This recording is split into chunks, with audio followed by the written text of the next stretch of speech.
Alright guys, so I don't have long before I have to go back to work, so we'll go over some Carrick stuff later. We tried to brush up on the Yormandi a little bit. Spoiler if you don't want like anything with Yormandi, but we did some tests. Only got to do like a day or so of testing though. It seems like high-powered rifles and things are pretty good, and that we, I guess, potentially have to just hit the weak points to kill the worm. We tried to do a number of things to like kill it. A little iffy exactly how the explosives and stuff work, if each individual explosive barrel can do damage or if it just stuns the worm. But we did a few different things because they'll have like a phase 2 of the worm, and they'll tend to get collected in one pool, usually this pool right here. And so we tried throwing all of the barrels into that pool as possible and then blowing them up. And then the parallax rifle or some of the energy rifles seem to be the best to blow up these barrels, so we don't have to rely on the worm. So that's pretty interesting. But we were never able to just absolutely one-shot the worms together. We did that originally because also the thought was that having them both in the same pool would give more damage to all of them. I mean, you can put more barrels in one pool, so it's probably still true. But during the tests, we had like 1 or 2 barrels over here, and we had a bunch of barrels over here. And I decided to shoot these barrels with the parallax rifle. They blew up, and it triggered the other rifle, the other barrels in the other the pool. So it seems like no matter what pool you shoot, it will trigger the barrels in every pool all at the same time. So you don't necessarily have to expose yourself to the worm to trigger the barrels. But I don't know if the barrels actually do damage or if they just stun the worms. But it is still pretty useful if you need to like keep one of the worms busy or controlled while you're dealing with the other worm. So there's a lot of bonuses, I feel like, to it, but we didn't end up using the barrels in the end to kill the worms. There's kind of like some other things that happen. So there's a couple of points. We tried to drag some items in here to like block the worm's attack. So the gravity room inside of the Onyx or the ASD facility, there's like metal pieces that block radiation and stuff in that room. And we dragged a piece all the way down in here and then like put it in front of us to block the worm. It kind of works. There was also like someone that accidentally like left a fury inside the boss room spawn that we couldn't use, and we were kind of using the shields on the ship, and we've used a part of its engine to block things as well. The metal piece blocks stuff to some degree, but it's not really worth it, to be honest, and it's a pain to get down here. The and like sometimes things despawn when you activate the lever.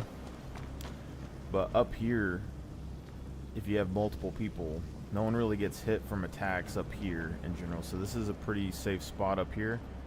But if you're in these safe spots, the worm will de-aggro at some point and go underwater, and then you just die, right? So you kind of have to move around from safe spot to safe spot. But from what I've seen, because there's a lot of people using the rocks for cover, especially early, I don't think you need to early, and you can use them later. So up here is one safe spot if someone wants to be up here. But down here, next to the machine, is generally safe from the worm when it's in that pool. And it's sort of safe from a worm when it's in that pool, but it's not so safe against a worm in this pool. And then all of these safe zones are fairly safe, but you can still get hit with that purple like AoE damage ability on the ground. That seems like it does like a burning effect, and also either something's going on with the game or it has something that negates like healing, because we tried to use like I was trying to use like med guns and stuff while standing in it, and there was like some issues, so I had to like walk out of the purple area to actually get the heal to work. So I'm not sure on that. Another question that I never really got to test was this thing hanging off the side of the cliff. I wanted to see what happens if you could get the worm to melee attack this. Like if you could bait it to go through this rock and hit this and see if it did anything, because it seems like that would be something, but probably isn't anything. I'm like, let's be honest, it's probably nothing, unless it does like extra damage or something. But not too bad on all that. But there's another spot over here. I didn't get to use this spot a whole lot, but I don't think it's too shabby. There's invisible walls in a couple places, but right here there's this pile of rocks, right? And I didn't really use this spot too much, but it seemed like this spot is fairly protected against this pool over there. Not really against that pool, and not exactly, but sort of against the far away pool. So this spot I'm a little 50-50 on, but it does work to some degree against that one. And then the other spot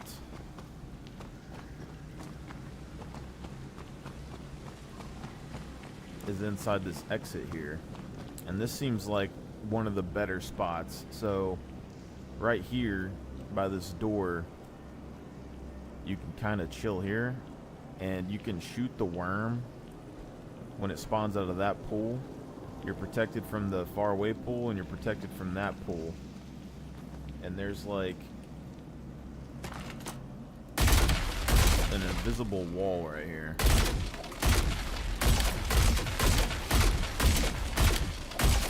Right? So it doesn't seem to really notice you when you're setting here, and you can shoot out the side and hit it and come back. And then it can hit you with the purple AoE on the ground, but it's not a huge deal. But just like the other area, if you set here and you never leave, the worm is going to de-aggro and go underwater, and you're going to end up dying. So in a group, it's pretty decent, I think, to have some people here in these like safe spots and just shoot out, because it just avoids them taking damage anyway, and it saves more of the cover here. And when you're in these safe zones, you can shoot out and hit the worm, and it'll distract it, and it'll start shooting at you right here, but it isn't going to kill you for the most part. So this is where you can keep it distracted and then allow your teammates to run in between cover and do whatever. And then just focusing on the vulnerable points on the worm. When you end up like crowd controlling the worm and it starts freaking out and running around, I don't know if shooting it does anything. So I didn't really focus on shooting it a whole lot while I was doing that, but being able to crowd control one worm does free up your allies to run around. And if people go down or anything like that, that's where the explosive barrels really came in. So if you're tossing the explosive barrels in the water pools and some of your teammates go down pretty hard, you can like shoot the explosive barrels, trigger them in all of the pools at the same time, stun the worms, and then go revive your friends. Is pretty much the gist that I'm getting here. And I don't think it was too bad.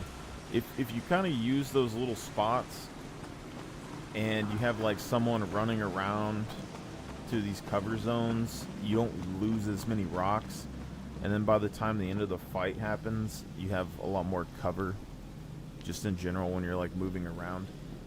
So I think that's pretty much everything that we learned for the most part. I mean, railguns and rocket launchers and stuff as well like can work, but I don't know how well they work. We didn't have enough ammo to really test it a whole lot, and my rocket launcher was kind of glitching and not reloading and things like that. So I've seen people like one-shot worms with the rocket launcher, but Maybe it changed by the time I got here. I don't know. I was hitting it pretty hard with the rocket launcher. Didn't get a whole lot going on, but I got to get ready for work. So y'all guys have another like a good one. If I get some people together, I'll try to show y'all